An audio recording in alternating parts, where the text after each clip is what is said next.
آج مسلمانوں کے سب سے زیادہ بچے نوجوان جن کو آپ دیکھیں گے ہوٹلوں میں ملیں گے. بہت زیادہ بچے جہاں چلے جائیے مسلمان بچے ہوٹل میں ضرور ملیں گے.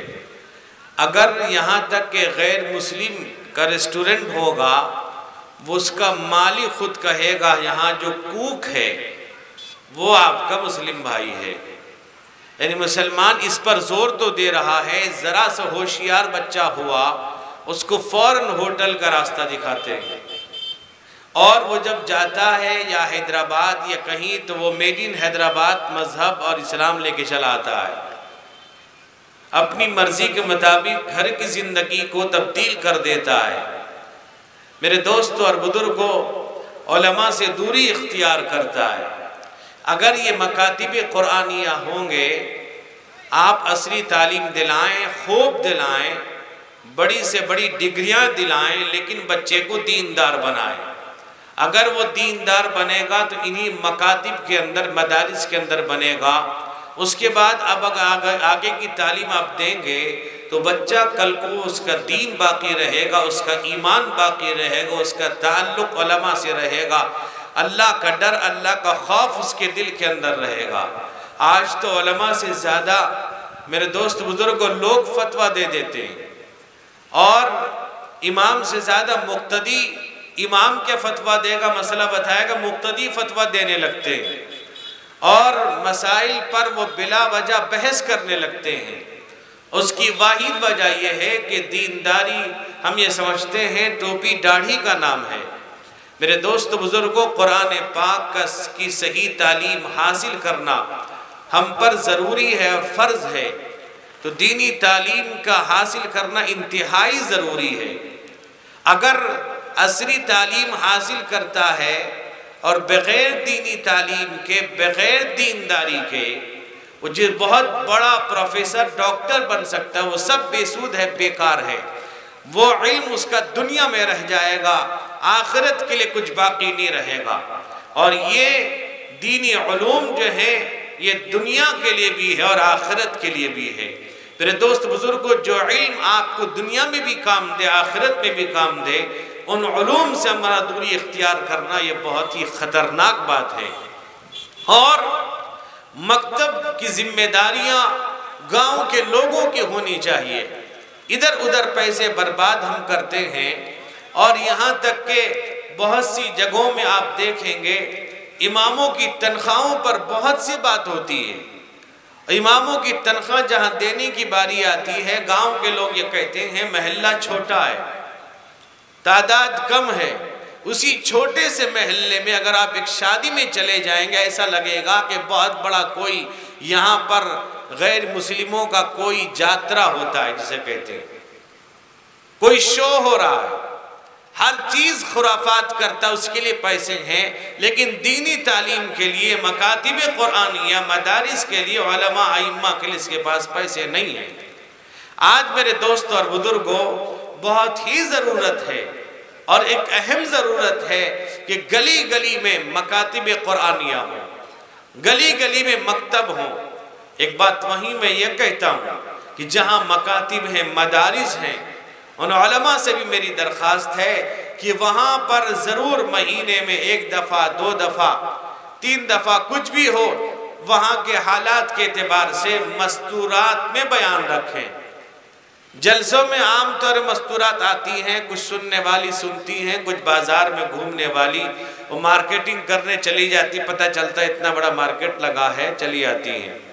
جیسا کہ رمضان میں آپ نے دیکھا ہوگا کہ رمضان کے آخر عشرے میں کہ جہاں پر حضرت عائشہ فرماتی اذا دخل العشر احیا اللیل وعیقد اہلا وجد وشد میزرہ، اللہ کے نبی جب آخری عشرانی آخری 10 دن آتا آپ خود بیدار رہتے، گھر والوں کو بیدار کرتے تھے، خوب کمر کس لیتے تھے عبادت کے اندر. یہاں تک کہ حضرت عائشہ فرماتی ہیں کہ یجتہد فی العشر الاواخر ما لا یجتہد فی غیرہا، آپ آخری 10 دن میں اتنی محنت عبادت میں کرتے تھے اور دوسرے دنوں میں اتنی عبادت یعنی اتنی محنت انہماک آپ نہیں کرتے تھے. یہ صرف ہمیں آپ کو تعلیم دینے کے لیے، لیکن آخری 10 دن ہماری ماں بہنیں، ہمارے مسلمان سب سے زیادہ شاپنگ میں گزارتے ہیں. بتلائیے ہمارے اندر اہمیت کہاں ہے؟ روزہ رکھنے والوں کی تعداد گھٹتی جا رہی ہے. روزہ نہیں رکھتے لوگ، یعنی روزے کی کوئی اہمیت نہیں. وجہ کیا ہے؟ دینداری نہیں. ہم بچپن میں ہم دیکھتے تھے، ہم روتے تھے روزہ رکھنے کے لیے. چھوٹے چھوٹے بچے روزہ رکھتے تھے. میرے دوست بزرگوں، آپ کو حیرت ہوگی، ایک مرتبہ میں اپنے مدرسے میں گیٹ پر بیٹھا تھا. بات یہ ہے کہ جو دربان بیٹھتا ہے وہ صبح کی نماز کے بعد سب لوگ لیٹ جاتے ہیں، سو جاتے ہیں.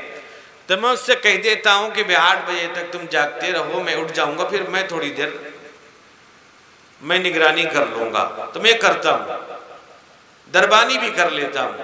تو اب یہ ہے کہ میں بیٹھا تھا، اتفاق سے غیر مسلم بھائی مجھے آیا اور آ کے کہنے لگا کہ آپ ذرا اندر چلے جائیے. اچھا، جہاں میں بیٹھا تھا تھوڑی دور پر چائے کی دکان. وہ کہنے لگا، میں نے کہا وجہ؟ کہا کہ جو اندر ہے وہ باہر نہیں آ پا رہے. کون ہے؟ اب مسلمان.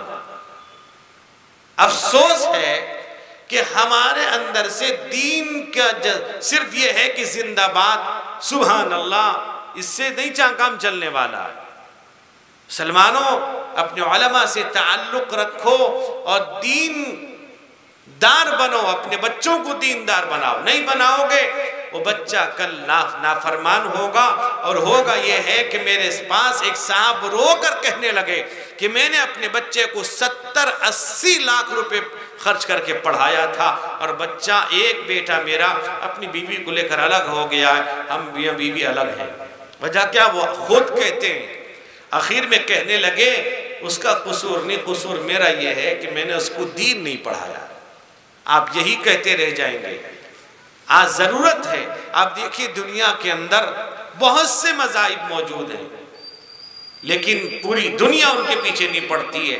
ان مسلمانوں کے پیچھے، ایمان والوں کے پیچھے پڑی ہوئی دنیا. اس لیے میرے دوست بزرگوں، میں زیادہ وقت نہیں لوں گا. میں چاہوں گا مہمان معظم کا خطاب ہو. اب میں آپ سے ایک ہی درخواست یہ کروں گا کہ اپنے بچوں کو خوب پڑھائیے، خوب لکھائیے، لیکن ان کو دیندار بنائیے، مکتب سے جوڑیے اور مستورات میں علماء کا بیان کروائیے. میں نے محسوس کیا کئی جگہوں پر، اور ہمارے یہاں جہاں بنات مدرسہ وہاں بھی، اور کئی جگہ، اور ہمارے حافظ عتیق الرحمن صاحب قاری صاحب کے گھر میں بھی مستورات کا بیان ہوتا ہے جمعہ کے دن. تو اس سے بڑا فائدہ ہوتا ہے. میں ایک جگہ گیا، یہاں سے تقریباً 200 کلومیٹر دور میں صبح پہنچ گیا تھا. تو میں یہ کہا کہ ایک کام یہ کرو کہ آج ظہر کے بعد مستورات میں بیان رکھ دو. وہ کہنے لگا جلسے میں آئیں گی. میں کہا وہ انڈا چوپ کھانے آئیں گی، آپ یہ بیان رکھائیے.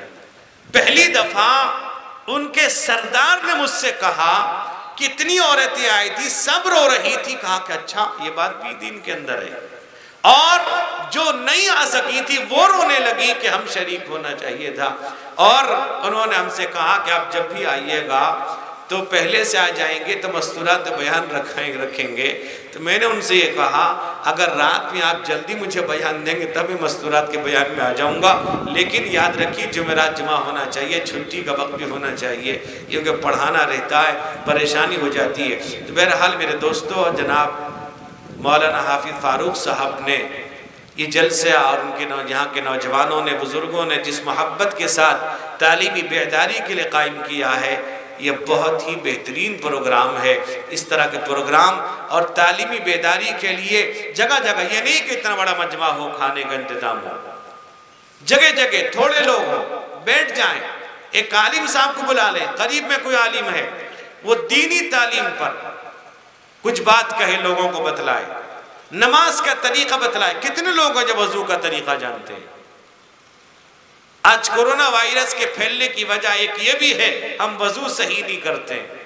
جس دن سے وضو صحیح کر لیں گے، صحیح معنی میں سنت کے مطابق، میرے دوست بزرگوں، اگر اسباغ علی الوضو ہم نے کیا، یاد رکھیے بہت سی بیماریاں ختم ہو جائیں گی.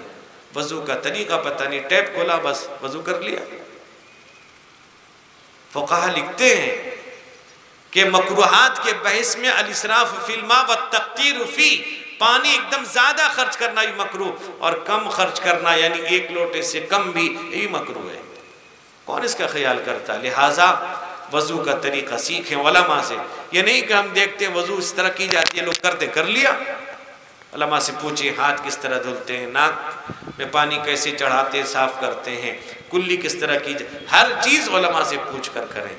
حضرت حسن حضرت حسین رضی اللہ عنہما دونوں جا رہے تھے، دیکھا ایک بڑے میاں داڑھی سفید ہو چکی ہے، وضو کر رہے تھے لیکن صحیح وضو نہیں کر رہے تھے، سنت کے مطابق نہیں کر رہے تھے۔ اب یہ چھوٹے تھے، دونوں گئے اور جانے کے بعد کہا کہ بڑے میاں سے یہ ہم دونوں بھائی ہیں، میں کہتا ہوں میں اچھی طرح وضو کرنا جانتا ہوں، یہ کہتا ہوں میں اچھی طرح وضو کرتا ہوں، ہم دونوں وضو کرتے ہیں، آپ دیکھ کے بتا دیجئے۔ کیوں؟ اس لیے اگر وہ کہیں گے، وہ کہے گا اچھا تم مجھے سکھانے آئے، میں 50-80 سال سے کر کے آیا ہوں۔ ایک مرتبہ ایک جگہ میں گیا جنازے میں، تو لوگوں نے کہا حضرت مولانا امیر شریعت بھی زندہ تھے، حضرت والی صاحب بھی زندہ تھے، تو کہے کہ وہ جو معتکف ہے کہ جنازے میں شریک ہو سکتے ہیں باہر نکل کے؟ میں نے کہا اعتکاف ٹوٹ جائے گا۔ کہتے مولانا اسماعیل صاحب کہتے تھے ہو جائے گا۔ مولانا حیات سے میں نے کہا کہ میں نے جہاں تک پڑھا ہے وہاں منع لکھا ہے، مولانا کا علم بہت بڑا ہے۔ پھر میں نے حضرت مولانا سے کہا کہ جھٹا ہے بے وہ، یعنی مولانا موجود ہیں، حیات سے وہ کہہ رہا ہے۔ افسوس اس بات کا ہے۔ اعتکاف، اب بات آگے ایک بات بتا دوں، اللہ کے نبی نے فرمایا من اعتکف عشرا فکان حجتین و عمرتین، کوئی غریب ہے موت نہیں جا سکتا حج میں، میں کہتا ہوں اللہ کی توفیق سے آدمی جاتا ہے، دعا مانگ کے دیکھو، 2 حج 2 عمرے کا ثواب ملتا ہے۔ اعتکاف کرنے کے لیے تلاش کیا جاتا ہے، چچا تم بیٹھ جائے، تمہارا تو کوئی کام نہیں، کہتا ہے میری بڑی گھر میں ہے گی چھوڑے گی، یعنی حال یہ ہے۔ حضرت مہمان معظم تشریف لے آئے ہیں، بہرحال ان مکاتب کے قیام پر بات ہو رہی تھی، بہرحال آپ اس کا خیال رکھیں، علماء کے ساتھ رہیں، مکاتب کی اشد ضرورت ہے، مدارس کے لیے اب مکتب کی ضرورت ہے۔ اللہ تعالیٰ مولانا فاروق صاحب نے جو کام شروع کیا اللہ اس میں ترقی عطا فرمائے، انہیں قبول فرمائے، ہم سب کے اندر اللہ اخلاص پیدا فرمائے، اللہ تعالیٰ علماء کی مدارس کی حفاظت فرمائے، اللہ تعالیٰ دارالعلوم دیوبند کی حفاظت فرمائے۔